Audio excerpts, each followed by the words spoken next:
তেওঁলোকে বৰ্তমান 1 কোটিকৈ এডভান্স বিচাৰিছে আমাৰ ডিকি দত্তই তাত অলপ নেতৃত্ব লৈ আছে গতিকে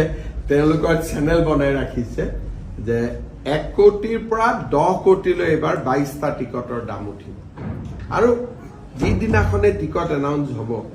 আপোনালোকে ইমান ইণ্টাৰভিউ পাব যে মোক সুধিব নালাগে 1 কোটি টকা এতিয়া কেইজনমান ঘৰুৱা কথা ক'ব নাপায় মই পিছত ব্যক্তিগতভাৱে কম আৰু মই বেছিকৈ কোৱাও বেয়া 1 কোটি টকাৰ পৰা 10 কোটিলৈকে ৰেট উঠিব 22টা সিটত বাকিত নাই আৰু এতিয়া দিল্লীত তেওঁলোকৰ এখন মিটিং আছে তো মিটিং হলে কি কৰিব লাগে পাৰ্টিয়ে মানুহখিনিক লৈ যাব লাগে এতিয়া গৌৰৱ গগৈয়ে কৈছে যে যিবিলাক কেণ্ডিডেট বিলাকে মানুহ লৈ যাব লাগিব মানে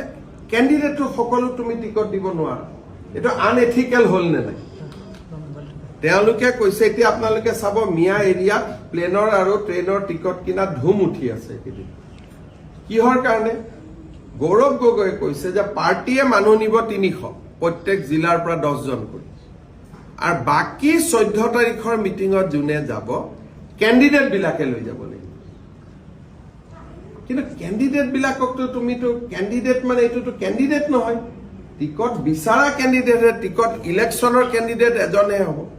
বাকি কেজনে কি কৰিব বাকি কেজনৰতো পইচা এনেই যাব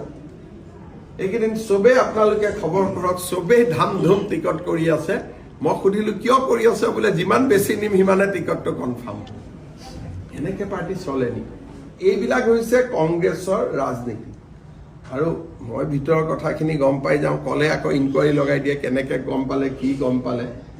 গমটো তেওঁলোকৰ পৰাই পাওঁ তেওঁলোকে যদি নিজৰ ঘৰতো কৈ দিয়ে তাৰ পৰাও মই গম